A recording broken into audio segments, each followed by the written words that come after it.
चंद्रबाबू नायडू भी तोड़े जाएंगे आंध्र प्रदेश में। करेंगे अब कोई फैसला?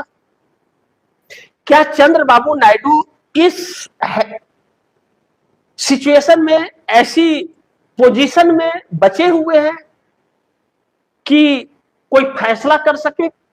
या जिस तरह से ममता बनर्जी ने पश्चिम बंगाल के अंदर एक चुनौती पेश की थी, सुप्रीम कोर्ट भी जा रही थी, चुनाव आयोग से लड़ रही थी, ईडी से लड़ रही थी, सीबीआई से, इनकम टैक्स से, भाजपा से, हर चीज से लड़ रही थी, उसी में प्रचार कर रही थी, पूरी तरह से उन्हें तोड़ दिया गया था।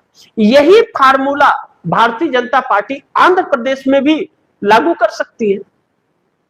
जैसे पश्चिम बंगाल में कुछ नहीं था और आंध्र प्रदेश में भी नहीं है, तो अगर पश्चिम बंगाल में सत्ता पा सकती है तो मोदी आंध्र प्रदेश में क्यों नहीं पा सकते? और जब एक बार आंध्र प्रदेश में पूर्ण बहुमत की सत्ता आ गई तो वाईएसआर जगन मोहन रेड्डी और नीतीश चंद्रबाबू नायडू को तो हवा में उड़ा देगी। उनकी बिसात ही क्या है? जब डंडा बजेगा तो सब कुछ सही हो जाएगा। और सीआरपीएफ का इतना जवान ठूस दो वहां कि वोट चोरी करने की जरूरत ही नहीं पड़े, वोट डाल करके मशीन ले जाकर के वहां रख दो चुपचाप, कहो कि वोटिंग हो गया। और यही कार्य करने वाली है भाजपा। इस बात का अंदाज चंद्रबाबू नायडू को हो चुका है। और जब इस बात का अंदाज चंद्रबाबू नायडू को हो चुका है तो चंद्रबाबू नायडू क्या कोई किसी भी तरह का कोई फैसला इससे बचने के लिए कर पाएंगे या मोदी का साथ छोड़ पाएंगे? इसकी उम्मीद बहुत कम है। लेकिन चंद्रबाबू नायडू के लिए एक नई चुनौती जरूर बन गई कि ममता बनर्जी के साथ हो सकता है तो इनके साथ भी होगा। अब ऐसे में नरेंद्र मोदी की वजह से कहीं ना कहीं चंद्रबाबू नायडू को खासा नुकसान है और अब चिंता भी सताने लगी है कि यह तो किसी की नहीं है, यह अपनी सत्ता की भूख और प्यास बुझाने के लिए किसी को भी बलि का बकरा बना सकती है। चंद्रबाबू नायडू हो या नीतीश कुमार हो या एकनाथ शिंदे हो, सब तोड़े जाएंगे और सबको तोड़ करके भारतीय जनता पार्टी 272 बहुमत का आंकड़ा लोकसभा के अंदर अपना इकट्ठा करेगी। इस बात से इनकार नहीं कर सकते और यह बहुत जल्द होगा। अब भारतीय जनता पार्टी को पहले राज्यसभा के अंदर अपना पूरा बहुमत तैयार करना है और उसके लिए एक एक राज्यों पर कब्जा करते जा रही है। साम दंड भेदभाव, चुनाव आयोग, न्यायपालिका, सारे घोड़े छोड़ती है। उत्तर प्रदेश में भारतीय जनता पार्टी की सरकार है लेकिन 8 महीना बाद चुनाव।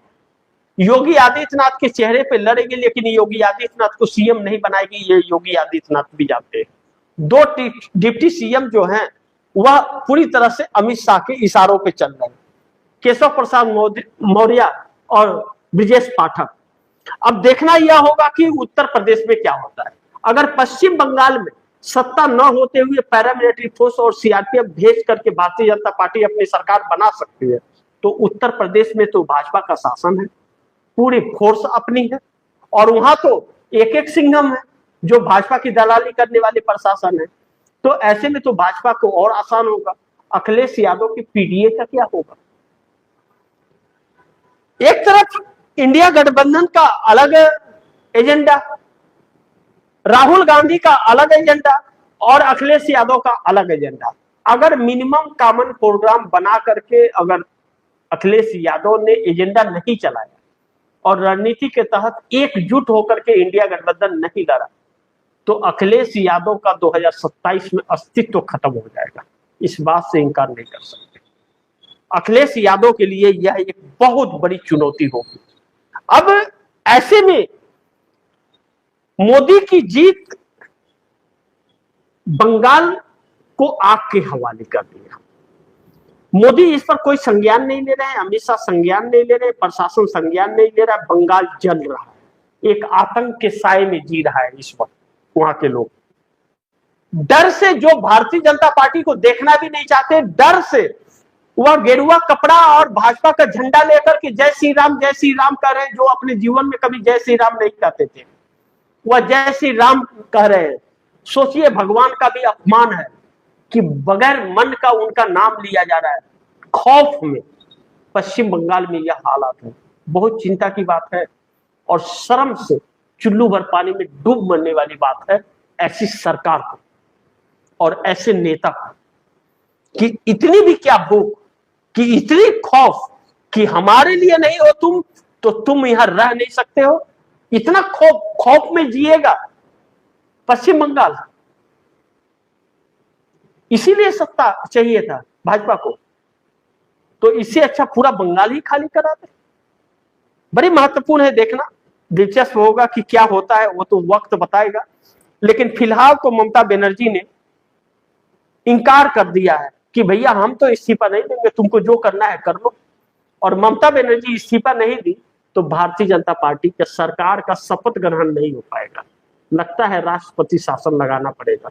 वक्त खत्म हो जाएगा तो राष्ट्रपति शासन भी लगाना पड़ेगा, और जब तक इस्तीफा नहीं देगी तब तक सरकार बनाने का दावा भी पेश नहीं हो पाएगा। ऐसे में अधेर में लटक गया है। अब सामना टक्कर होने वाला है। यह टक्कर क्या सीपीएम लेफ्ट की जो सरकार थी और ममता बनर्जी ने टक्कर लिया था, क्या उस तरह बंगाल एक बार फिर जल उठेगा? और अगर ऐसा हुआ तो उसकी जिम्मेदार भारतीय जनता पार्टी होगी। बाकी आप दर्शकों की क्या राय है, क्या सुझाव है, कमेंट बॉक्स में जरूर दीजिएगा। इस खबर को ज्यादा से ज्यादा शेयर कीजिएगा, अपने दोस्तों को भी कहिएगा आगे शेयर करें। और आपने अगर टीएफडी इंडिया डिजिटल रिपोर्ट को सब्सक्राइब नहीं किया, सब्सक्राइब कर लीजिए, अपने दोस्तों को भी कहिएगा सब्सक्राइब करें। मिलते हैं अगली खबर के साथ, तब तक के लिए नमस्कार।